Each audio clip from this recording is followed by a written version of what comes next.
জাতীয় থেকে আন্তর্জাতিক, প্রান্তিক জনপদ থেকে নগর, চারপাশে এই মুহূর্তে যা যা ঘটছে তার সবকিছু নিয়ে আমাদের নিয়মিত আয়োজন এখন চারদিক। আপনাদের সঙ্গে আছি আমি নোমান আব্দুল্লাহ। জুলাই আন্দোলনে আহতদের সুচিকিৎসা ও পুনর্বাসন সহ কয়েক দফা দাবিতে সকাল 11টা থেকে শ্যামলীতে সড়ক অবরোধ করে রেখেছে আন্দোলনকারীরা। অবরোধের জন্য তীব্র যানজটে পড়েছেন নগরবাসী। আহতদের পাশাপাশি জুলাই আন্দোলনে অংশগ্রহণকারী অনেকেই তাদের সাথে একাত্মতা ঘোষণা করেন এবং অবরোধে অংশ নেন। বিক্ষোভধরা দাবি করেন সরকার আহতদের সুচিকিৎসার নামে কালক্ষেপণ করছে। আর্থিক অনুদান বৃদ্ধি সহ রাষ্ট্রীয় স্বীকৃতি দিয়ে পুনর্বাসন কাজ দ্রুত সময়ে শেষ করার দাবি জানান তারা। এর আগে একই দাবিতে শনিবার রাত 11টার দিকে আন্দোলনে আহতরা পঙ্গু হাসপাতালের সামনের সড়ক অবরোধ করেন।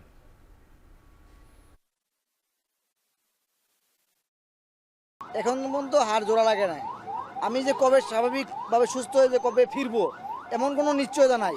সে আইসা বাঙালি ডাক্তারের কথা হই না বলতেছে রাইট রাইট, এটা রাইট না বে রাইট, এটা তো সে দেখে নাই। এক এক সময় এক এক স্বপ্ন মূল্য দেখানো হচ্ছে আমাদেরকে, ভালো করে ট্রিটমেন্ট হচ্ছে না, অনেকের সংসার চলছে না, হাসপাতালে ফলো আপ আসলে ভালো করে গুরুত্ব দিচ্ছে না। 6 মাসের ভিতরে আমি বিভিন্ন জায়গায় চিকিৎসা করাইছি আমার নিজের অর্থায়নে, সরকারিভাবে আমি কোনো চিকিৎসা পাই নাই। জুলাই অভ্যুত্থানে আহতদের জন্য অর্থ মন্ত্রণালয় এই পর্যন্ত 232 কোটি টাকা বরাদ্দ দিয়েছে বলে জানিয়েছেন মুক্তিযুদ্ধ বিষয়ক উপদেষ্টা ফারুক আজম। বিকেলে সচিবালয়ে সাংবাদিকদের তিনি জানান, অভ্যুত্থানে আহতদের সারা জীবনের চিকিৎসা ও পুনর্বাসনের জন্য নীতিমালা তৈরির কাজ চলছে। এই বিষয়ে সরকার একটি অধিদপ্তর গঠন করছে মুক্তিযোদ্ধা মন্ত্রণালয়ের অধীনে, সেটার কাজও প্রায় সম্পন্ন হয়ে আসছে এবং এই অধিদপ্তরের নিরিখে এই অধিদপ্তরের অধীনে একটা নীতিমালা প্রণয়ন হচ্ছে, তাদেরকে কি কি রকমের পুনর্বাসন সুবিধাদি দেওয়া হবে প্রবল, এবং সেই নিরিখে আমরা একটা নীতিমালা করছি। ওই নীতিমালার অধীনে তাদের পুনর্বাসন এবং যত রকমের ভাতা এককালীন তাদের সঞ্চয়পত্র আমরা তাদেরকে দিচ্ছি।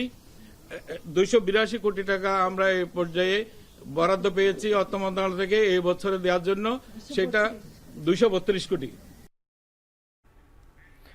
বিশ্ববিদ্যালয়ের দাবিতে আবারও রাস্তা অবরোধ করে ব্লকেড টু নর্থ সিটি কর্মসূচি পালন করছে তিতুমির কলেজের শিক্ষার্থীরা। রোববার বেলা 12টার দিকে সড়ক অবরোধ করে বিশ্ববিদ্যালয়ের দাবি আদায়ে নানা স্লোগান দেয় শিক্ষার্থীরা। এ সময় মহাখালী থেকে গুলশান সড়কের যান চলাচল বন্ধ হয়ে যায়। শুধু অ্যাম্বুলেন্স ও বিশ্ব ইজতেমার মুসল্লিদের গাড়ি ছাড়া সব গাড়ি ফিরিয়ে দেয় শিক্ষার্থীরা। বিশ্ববিদ্যালয়ের দাবি মেনে নিলেই কেবল সড়ক ছাড়বেন তারা।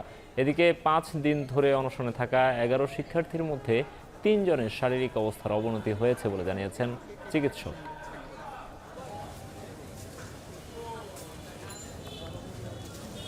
ঢাকা উত্তরের যতগুলো মানুষ আছে সবারই একটা প্রাণের দাবি যে মহাখালীতে একটা বিশ্ববিদ্যালয় হোক, এবং তিতুমির কলেজ সেটার দাবি দেওয়ার সম্পূর্ণরূপে। যেখানে জগন্নাথ হয়ে গিয়েছে সেখানে তিতুমিরের বিষয়ে আপোষ নেই। যান চলাচল না আটকালে কোনো আন্দোলন সফল হয় না। সেই ক্ষেত্রে আমরা তিতুমির বিশ্ববিদ্যালয়ের দাবির ক্ষেত্রে আমরা রাস্তা আপাতত ব্লকেট রাখছি। ব্লাড প্রেশার কমতে কমতে হয়তো ব্লাড প্রেশারটা এমন আশঙ্কাজনক মাত্রায় কমে যাবে যেখান থেকে হয়তো তার বড় বড় গুরুত্বপূর্ণ অর্গান যেমন কিডনি, ব্রেইন, লিভার এগুলো ক্ষতিগ্রস্ত হতে পারে। অলরেডি সাজেশন করে দিছি, এই মুহূর্তেই ওদেরকে হাসপাতালে নিয়ে যাওয়া খুব জরুরি।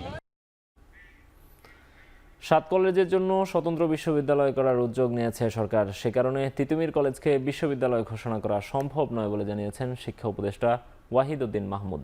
আগরগাঁওয়ে ইকনেকের সভা শেষে এই কথা বলেন তিনি। 7টা কলেজকে পৃথকভাবে একটা বিশ্ববিদ্যালয় আদলে তৈরি করার জন্য একটা বিশেষজ্ঞ কমিটি আছে ইউজিসির চেয়ারম্যানের অধীনে। সেই 7 কলেজের মধ্যে তিতুমির কলেজও আছে। হঠাৎ করে সময় সীমার মধ্যে বিশ্ববিদ্যালয় ঘোষণা করা এটা কোনো যৌক্তিক দাবি না, এবং আমরা এখন থেকে আর এই ধরনের সময় বেঁধে দেওয়া মানে দাবির মুখে এমন সিদ্ধান্ত নেব না।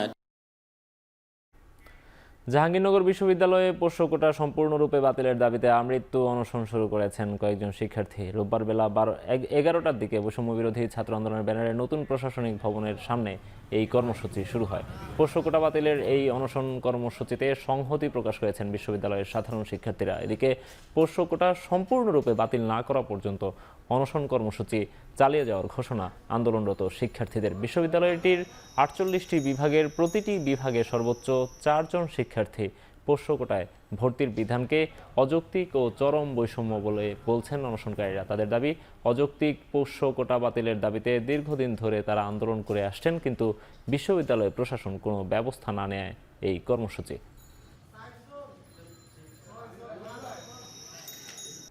সংস্কারের মাধ্যমেই নির্বাচনের দিকে এগিয়ে যাবে অন্তর্বর্তী সরকার। সকালে রাজধানীর মিরপুরে ঢাকা দক্ষিণ ও উত্তর সিটি কর্পোরেশনের আওতাধীন খাল সংস্কার কার্যক্রম পরিদর্শনে গিয়ে এমন মন্তব্য করেন যুব ও ক্রীড়া উপদেষ্টা আসিফ মাহমুদ সজীব ভূঁইয়া।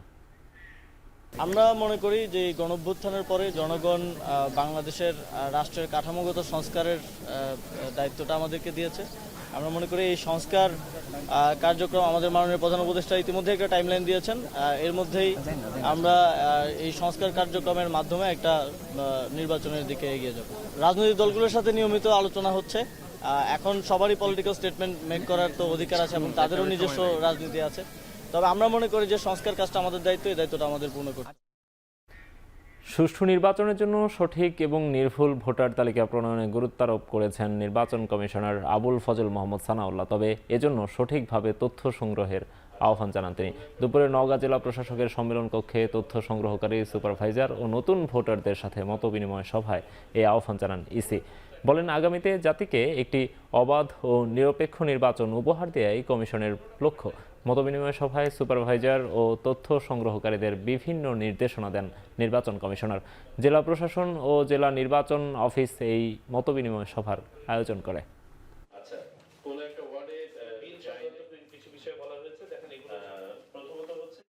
নির্বাচন ব্যবস্থার উপরে মানুষের আস্থা ছিল না এবং আমরা বিশ্বাস করতে চাই যে পরিবর্তিত পরিস্থিতিতে এই আস্থা ফেরত আসবে, যাতে মানুষ স্বাচ্ছন্দ্যে নিজ জনপ্রতিনিধি নির্বাচন করতে পারে, সেটা নিশ্চিত করা হবে। এবং এটা যখন করা হবে, এই আবহাওয়াটা যখন তৈরি হবে, আমার বিশ্বাস যে আস্তে আস্তে মানুষের মাঝে ভোটের প্রতি আস্থা ফেরত আসবে। এনজিওগুলো পাহাড়ের সমস্যা জিয়ে রেখে ব্যবসা করতে চায়, তবে বিএনপি চায় পাহাড় কিংবা সমতলে সকল সমস্যার শান্তিপূর্ণ সমাধান। সকালে জাতীয় প্রেস ক্লাবে পার্বত্য চট্টগ্রাম নিয়ে আলোচনা সভায় এই কথা বলেন বিএনপির ভাইস চেয়ারম্যান শামসুজ্জামান দুদু।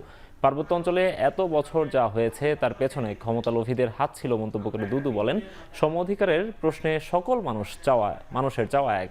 এদিকে অন্তর্বর্তী সরকারের উপদেষ্টারা এনজিওর কাজে যুক্ত থেকে পাহাড়ের সমস্যা বৃদ্ধি করেছে মন্তব্য করে গণ অধিকার পরিষদের সাধারণ সম্পাদক রাশেদ খান বলেন, কিংস পার্টি গঠনে মনোযোগী এখন অন্তর্বর্তী সরকার। রাষ্ট্র গঠনের নামে কিংস পার্টি গঠন করতে চাইলে জনগণ তা মেনে নেবে না।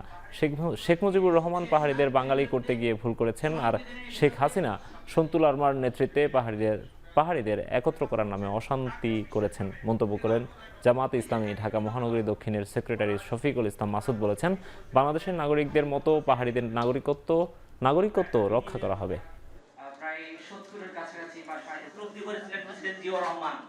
কেউ সমস্যা জিয়ে রেখে ব্যবসা করতে চায়, আর রাজনৈতিক বিষয়টি হচ্ছে সমস্যা সমাধান করতে চায়।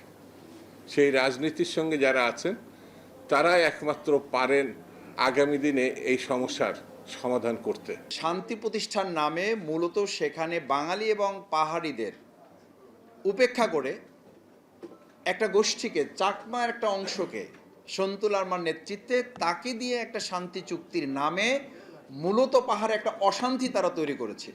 আমরা আপনার হাতে যে দায়িত্ব দিয়েছি রাষ্ট্র সংস্কারের, সেই দায়িত্ব আপনি পালন করুন। বাংলাদেশের প্রত্যেকটা দল সংগঠন আমরা আপনাকে সহযোগিতা করতে চাই রাষ্ট্র সংস্কারের জন্য।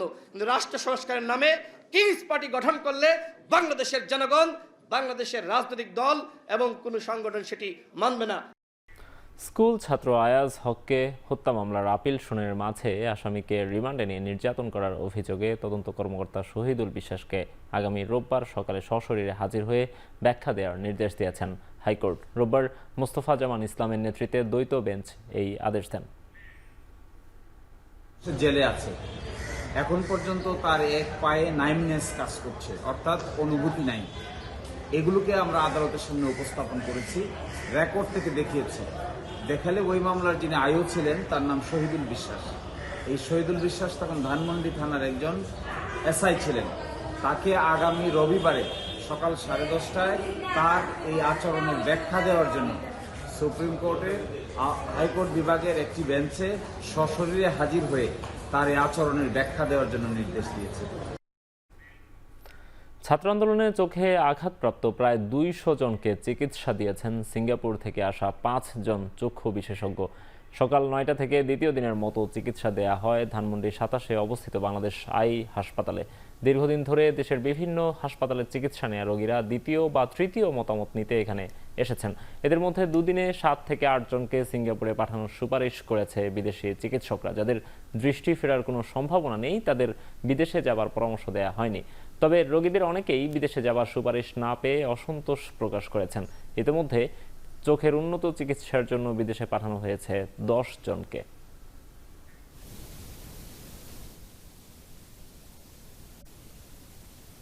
বিদেশিরা বলছে যে চোখের যে ডিপ আছে, যে বুলেটটা, এখন সিটি স্ক্যান ছাড়া তো এটা বলা যাচ্ছে না, সিটি স্ক্যান করার পর যা বলবে। আমরা চাচ্ছিলাম যে সেখানে যদি আমাদেরকে নিয়ে বেটার ট্রিটমেন্টের আওতায় এনে হয়তোবা আমরা স্বাভাবিক জীবনে ফিরতে পারবো। এই প্ল্যানে আগাইলে পারে এটা ভালো হইতে পারে, এই ধরনের তেমন কিছু প্ল্যান দেয় না।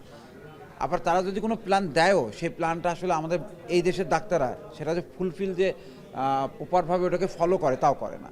আমরা রেজিস্ট্রেশন করছি, আমরা কাউকে পিক অ্যান্ড চুজ করিনি। এটা রুগীদের যারা যারা চাইছে তাদেরকে দেখানো হয়েছে। যাকে ওরা বলতেছে সিঙ্গাপুর নিয়ে যেও না, কারণ ওইটা বলার পরেও কিছু রুগী বলে যে না আমাকে ওখানে যেয়ে বলতে হবে।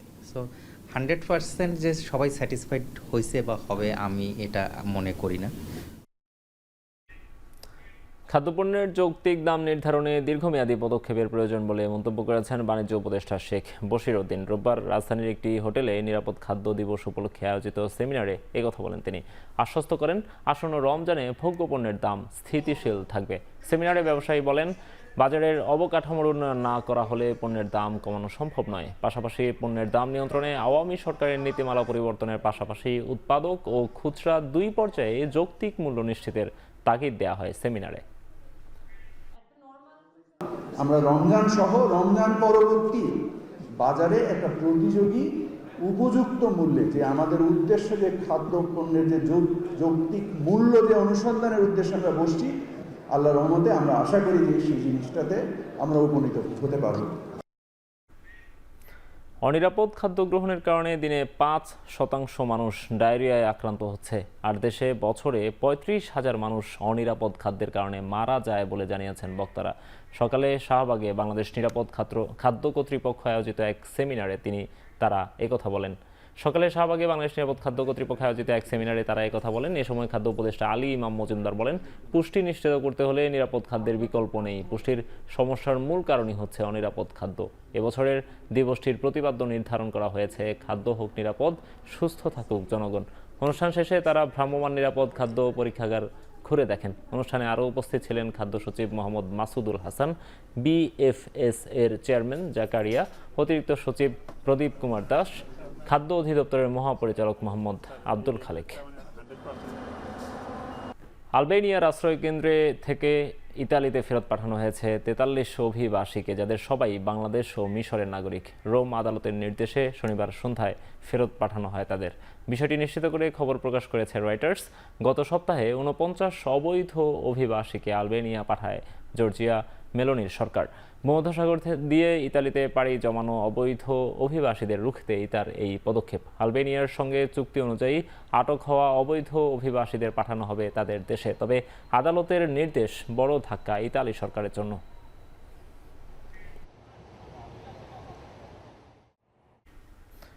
আগামী 4 ফেব্রুয়ারি থেকে কার্যকর হতে যাচ্ছে কানাডা মেক্সিকোর উপর 25% মার্কিন শুল্ক। বিষয়টি নিশ্চিত করে টুইট করেছেন কানাডার প্রধানমন্ত্রী জাস্টিন ট্রুডো। রোববার সকালে কানাডার ক্যাবিনেট সদস্যদের সঙ্গে বৈঠকের পর এই কথা জানান তিনি। সে সময় ট্রাম্পের শুল্ক নীতির কড়া জবাব দেওয়ার কথা বলেন ট্রুডো। আর এই বিষয়ে মার্কিন প্রেসিডেন্ট ডোনাল্ড ট্রাম্পের সঙ্গে শিগগিরই আলোচনার কথা জানান তিনি। দেশটির কুইবেক ও ব্রিটিশ কলম্বিয়া সহ বেশ কয়েকটি প্রদেশের সরকার যুক্তরাষ্ট্রের সঙ্গে বাণিজ্য বন্ধেরও হুঁশিয়ারি দেন। যদিও বিষয়টি এতটা সহজ হবে না, কারণ কানাডার মোট আমদানির 75%ই আসে যুক্তরাষ্ট্র থেকে। কানাডা সরকারের মতে হঠাৎ করে দেশটির উপর এত বিপুল পরিমাণ শুল্ক আরোপ করে দুদেশের বহুদিনের বন্ধুত্বপূর্ণ সম্পর্কে বিশ্বাসঘাতকতা করেছেন ট্রাম্প। চুক্তির মেয়াদ শেষ হওয়ার আগেই বিসিবি নির্বাচকের পদ ছাড়লেন হান্নান সরকার। 1 মাসের নোটিসে দায়িত্ব থেকে সরে দাঁড়ানোর সিদ্ধান্তে ক্রিকেট বোর্ডকে জানিয়েছেন তিনি।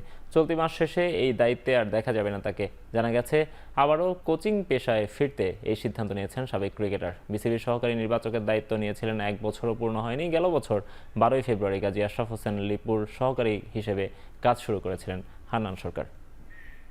আমি অনেকদিন যাবতই চিন্তা করছিলাম, গত 3 মাস যাবতই কিন্তু চিন্তা করছিলাম আমাদের বোর্ডের ডিরেক্টর নাজমুল আবেদিন ফাহিম স্যার, ফাহিম সিনা, তাদের সঙ্গে আমার বেশ আগেই আলোচনা হয়েছে। প্রাথমিক আলোচনাগুলো হচ্ছিল। লাস্টে গতকালকে আমি যখন পদপত্রটা দেই তার আগে আমি ফারুক ভাইয়ের সঙ্গে কথা বলেছি, আমাদের প্রেসিডেন্টের সঙ্গে কথাবার্তা বলে আমি সিদ্ধান্তটা নিয়েছি। মানে এটা হুট করে কোনো প্ল্যান না, যেটা আমার প্ল্যানটা আসলে বেশ অনেক দিন আগে থেকেই ছিল।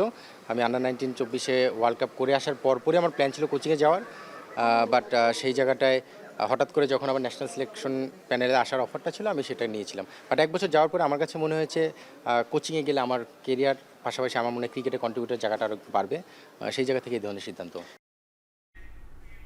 শেষ করছি এখন চারদিক। এখন টেলিভিশন ওয়েবসাইটে দেখতে ভিজিট করুন www.ekhon.tv। এছাড়া ফেসবুকে দেখুন facebook.com/tv.ekhon, ইউটিউবে এখন টেলিভিশন দেখুন youtube.com/c/ekhon tv এই লিঙ্কে।